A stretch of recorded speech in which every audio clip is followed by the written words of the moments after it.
terima kasih atas waktunya Bapak Ibu narasumber yang lain, serta tentunya Bapak Ibu pengurus KDMP Kota Tegal dan Kabupaten Brebes. Alhamdulillah ini riuh sekali dan semangat sekali.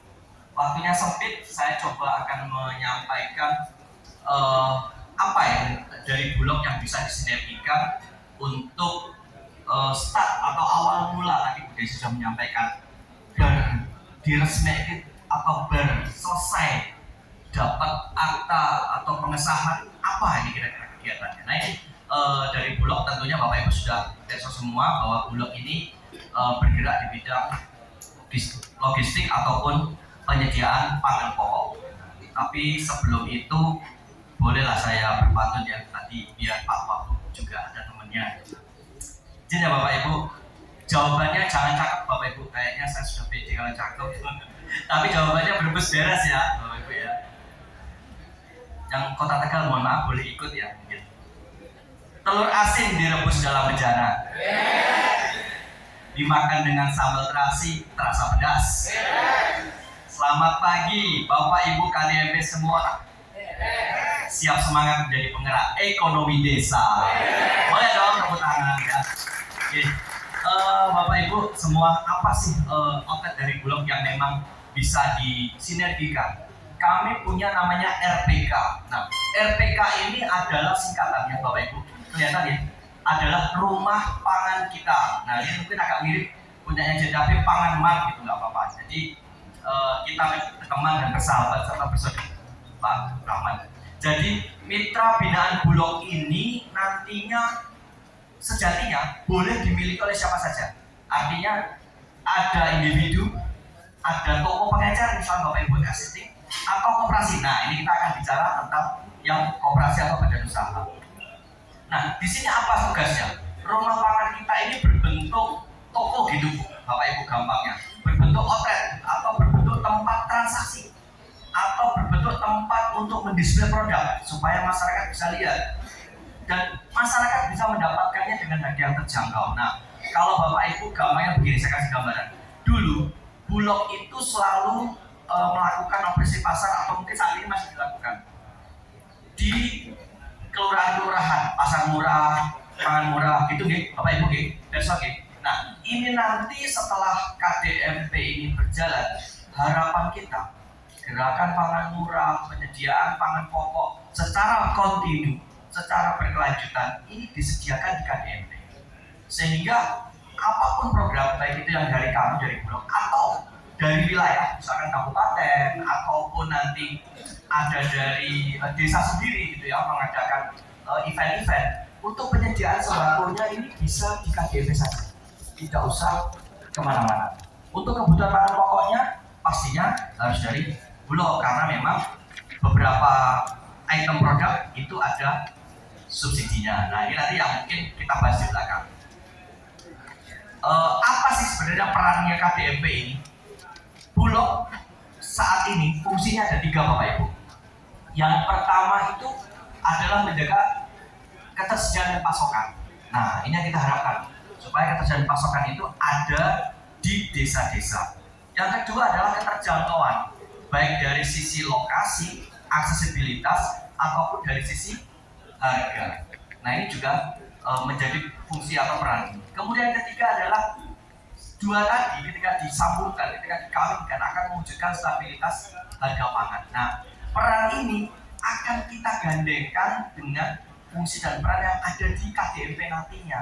Karena apa? KDMP ini terletak di tengah-tengah masyarakat, gitu ya. Karena jangkauan kami saat ini betul untuk program tertentu kami juga akan sampai kepada masyarakat penerima khususnya untuk yang bantuan. Tetapi untuk yang sifatnya transaksional atau komersial atau bisnis atau bisnis to bisnis ya, ini kami memerlukan rekanan, kami memerlukan mitra. Nah itulah KDMP. Kemudian pastinya dalam transaksional ini halal mendapatkan laba, tetapi yang sesuai dengan ketentuan. Banyak nanti komoditi yang Bapak Ibu kita akan berikan harga pokok, langsung nanti ada margin harga jualnya berapa, Bapak Ibu dapat margin berapa, itulah keuntungan dari KDMP. Saya langsung to the point saja, mungkin itu yang cari ya, piro tuh batire gitu. Tuh Bapak Ibu. Kemudian sebetulnya siapa ini saya ingin membuka saja. Sebetulnya siapa sih pasar potensial dari KDMP itu? Yang utama pastinya masyarakat desa tersebut ya, seluruh warga yang tercatat sebagai secara administratif di desa tersebut. Kemudian lembaga atau dinas, misalnya di sekitar Bapak Ibu ada lembaga atau dinas, bisa kebutuhan karyawannya dipenuhi dari KDMP, nggak perlu dari kami. Kemudian perusahaan swasta, misalnya ada yang KDMP-nya atau desanya dikelilingi pabrik-pabrik, dikelilingi industri-industri. Nah, kami berharap Bapak Ibu masuk ke sana. Karena apa? Industri ini memiliki karyawan atau tenaga kerja yang cukup besar. Mereka sendiri sebetulnya bagian dari masyarakat. Pada suatu ketika, pada kondisi harga itu mengalami fluktuasi, ini mereka rawan sekali terkena yang namanya dampak kenaikan harga atau dampak inflasi. Nah, ketika Bapak Ibu nanti menjalankan KDMP, menjalankan peran fungsi stabilitas, bisa salah satunya melakukan pasar murah di pabrik. Kami akan bantu nanti untuk penyediaan komoditinya. Tetapi untuk pendekatan ke pabrik, pastinya pabrik akan melihat kondisi Bapak Ibu ada di desa situ. Akamsi lah gitu ya, karena kampus ini gitu ya, menang di desanya gitu. Nah, ini yang kami harapkan, karena selama ini kami untuk masuk ke sana mungkin sudah ada yang kami lakukan, tapi belum maksimal. Nah, dengan adanya jejaring KDMP ini kami harapkan bisa masuk ke sana untuk ketersediaan atau penyediaan komoditi di industri. Ini bagus karena tenaga kerja besar. Kemudian sektor horeca ya, Bapak Ibu mungkin di sekitarnya sudah ada banyak kafe-kafe atau objek wisata yang memang didirikan untuk desa, itu bisa dipasok atau disuplai dari KDMP. Kemudian ada lagi mungkin, tapi tidak ada tulis yang mungkin sekarang itu juga sedang booming, ada dapur ya, dapur bisa juga monggo silakan saja. Semua itu pasar dengan terbuka. Next. Nah, cara pendaftarannya seperti apa? Cara pendaftarannya cukup mudah. Kami di ujung kanan, sayap kanan itu membuka stand juga outlet untuk pendaftaran terbuka. Jadi Bapak Ibu bisa, kemarin kami sudah share beberapa syarat yang bisa dibutuhkan. Ada NPWP, KTP, pastinya KTP pengurus ini dalam hal ini ketua. Kemudian NPWP dari Koperasi Merah Putihnya. Kemudian NIB. Nah, NIB ini ada loket dari perizinan yang siap membantu Bapak Ibu. Berbagai nomornya ini agak kelihatan ya, saya bacakan saja. Jadi di kita itu untuk menjadi rekanan Bulog, untuk menjadi retailer Bulog, ini ada beberapa nomor khususnya untuk KPLI, pedagang eceran makanan. Di situ ada beberapa Pak. Ada 47, 111, ada 47, 112, 472, 4721, banyak sekali. Tadi di belakang mungkin sudah ada dapat brosur ya. Nanti itu bisa dilihat. Ada formulir pendaftaran juga. Silakan diisi. Kalau nanti ada yang ditanyakan, boleh langsung ke sana. Jadi nanti setelah Bapak Ibu menyerahkan dokumen-dokumen itu, termasuk foto toko atau foto tempat lokasi. Kenapa? Karena foto ini, lokasi ini kami butuhkan untuk memverifikasi titik ketika nanti ada stabilisasi harga pasar khususnya beras. Mungkin Bapak Ibu ada yang besok beras SPHB yang warnanya kuning kayak melon sama. Jadi ada subsidinya Bapak SPHB yang banyak dipasarkan di desa-desa gitu. Bukan yang bantuan ya Bapak Ibu, yang SPHB yang memang dengan transaksi. Nah, itu kami butuhkan untuk memverifikasi bahwa tempatnya ada, bahwa pelayanan kepada masyarakat yang ada. Ini yang kami butuhkan. Kemudian setelah nanti diisi semua, dikirimkan ke kami, boleh langsung berkontak ke kantor cabang Blok Tegal atau melalui nomor nanti di belakang boleh dicatat customer service kami. Dengan awal nanti boleh Bapak scan dulu, KTP-nya di scan, NPWP-nya di scan, kemudian ID scanner dari OSS yang NIB boleh scan PDF-nya, nanti diserahkan ke kami. Nanti akan kami proses untuk Bapak Ibu bisa segera belajar. Nah, registrasi atau pendaftaran atau syarat menjadi mitra kami itu harus melakukan pembelian pertama, gratis biaya pendaftaran, tidak ada apa-apa, hanya semua berupa harga pokok pembelian. Jadi Bapak Ibu belajar, itu baru kami hitung sebagai retailer Bulog, baru terregistrasi. Berapa Mas jumlahnya? Nah, ini minimalnya sangat kecil sekali. Boleh Mas, boleh Mbak izin di slide selanjutnya. Nah, ini berbagai produk, nanti nominalnya di belakang. Jadi ada beras itu ada beberapa macam. Kami juga punya beras berfortifikasi vitamin yang mungkin Bapak Ibu di desanya punya program stunting. Nah, bisa ini. KDMP-nya berperan untuk mensuplai komoditi pangan untuk menurunkan prevalensi angka stunting di desanya masing-masing dengan beras fortifi. Ini ada di kami dan insya Allah saat ini baru Bulog yang punya beras bervitamin, isinya ada zinc, ada asam folat, kemudian ada vitamin B kompleks. Sudah jadi satu sama nasi. Ibaratnya makan nasi sama anak-anak kecil susah mau pakai sayur, nah nasinya sudah ada vitamin. Kemudian ada minyak goreng. Minyak gorengnya ada 2 ya Bapak Ibu. Semoga di tahun ini Bulog diberikan penugasan untuk khusus minyak favorit ibu-ibu. Minyak apa Ibu? Pak, Sudah dijawab sendiri. Yang kedua kami juga punya minyak premium merek Bulog sendiri. Apabila nanti ada penugasan itu pastinya ujung tombaknya kan bapak-bapak KDMP semua.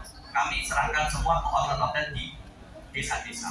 Karena itulah tujuan kami, bukan merusak daya saing dengan usaha-usaha yang sudah ada, tetapi kita mencoba memperpendek rantai pasok sampai ke masyarakat, dari Bulog sampai ke masyarakat dengan kecukupan yang cukup, dengan angka yang cukup, sehingga kebutuhan masyarakat terpenuhi.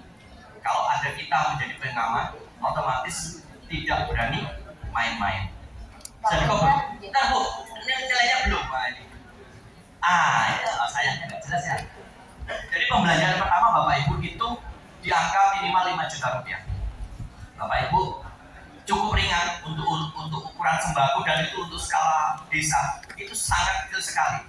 Itu ada dari beras, minyak goreng, nanti komoditinya sebenarnya bisa milih, atau kalau untuk mempermudah nanti kita akan bantu untuk memaketkan. Bukan paket ya, artinya itemnya apa saja gitu, supaya gitu. Kalau untuk margin yang kita bisa peroleh antara sekitar 5 sampai 6%. Jadi yang ada harga jual ketetapannya, yang ada HET-nya itu adalah beras baik medium maupun premium. Kemudian minyak goreng, khususnya minyak kita, itu ada HET-nya. Jadi itu wajib. Kalau nanti ada yang melanggar, itu pastinya akan ada sanksi sampai dicabut haknya sebagai RPK KDMP-nya. Artinya tidak akan mendapatkan komoditi dari Bulog dan tidak akan mengikuti program apabila ada penyaluran komoditi yang sifatnya baik komersil maupun PSO. Jadi keuntungannya sekitar itu Bapak Ibu. Jadi cukup menarik kami pikir, karena ini kalau bicara sembako itu bukan berbicara besarnya margin, tetapi berbicara besarnya volume. Bapak Ibu bisa memperkirakan potensi desa masing-masing. Mbak, boleh halaman terakhir kontak person Mbak. Nah, ini kami kalau untuk yang Tegal yang paling kiri Pak, paling kanan dari pandangan Bapak. Jadi 081311121386. Jadi bisa dicatat, ini nomor customer service, nanti bisa berkomunikasi langsung dengan chat. Awalnya mungkin chatbot, tapi habis itu dilanjutkan oleh operator. Jangan khawatir Bapak Ibu. Atau bisa juga datang ke kantor Bulog cabang Tegal. Kebetulan kantor kami ada di Kota Tegal, yang untuk Brebes, termasuk wilayah Brebes, di Jalan Kolonel Sugiono nomor 139, sekitar nyari Tampol kalau nggak salah. Kayaknya cukup ya. Next lagi ya. Nah, ini beberapa galeri saja bahwa banyak sekali sebetulnya RPK yang sudah bergabung dengan kami dan mendapatkan banyak manfaat. Karena kami tidak hanya melepas setelah berdagang, kami ada program pembinaan. Ada yang kami ikutkan reward, kalau pembeliannya bagus kami ikutkan lomba nasional, bahkan sampai mendapatkan hadiah umroh, dapat cek ada. Mungkin Bapak Ibu sering lihat, ikuti di IG kami ya, IG Bulog bisnis kami di Jawa Tengah, itu ada semua. Cek lagi Mbak mungkin. Nah, ini sedikit tips ya. Tadi salah satunya adalah sistem dan aturan RPK, yaitu harga dan harga pokok pembelian dan harga jual. Ini harus dipahami betul. Kemudian strategi lokasi strategis. Bapak Ibu, mungkin KDMP saat ini mungkin infrastrukturnya sudah dipersiapkan. Nah, mungkin perlu juga dipertimbangkan bagaimana nanti outletnya, bagaimana tempat penjualannya. Kemudian harga yang kompetitif. Kalau untuk komoditi yang tidak ada HET-nya, Bapak Ibu bebas jual. Kalau ada HAP itu gula itu HAP. Kemudian daging beku itu juga ada HAP-nya. Kalau yang selain itu seperti minyak premium, kemudian tepung terigu itu tidak ada HAP-nya. Jadi Bapak Ibu bisa lanjut. Oke, mungkin nanti bisa dicek di outlet kami selanjutnya supaya dapat waktu semua. Mungkin itu dari kami sedikit Bu, saya tuntaskan dengan pantun. Nah, penutupnya biar Asik. Cakep ya. Bagus ya. Petik nanas penggal di atas tunas. Hasilnya diberikan untuk Bunda. Terima kasih KDMP Tegal dan Kabupaten Brebes. Semoga KDMP-nya berkembang dan selalu membanggakan. Terima kasih. Assalamualaikum warahmatullahi wabarakatuh.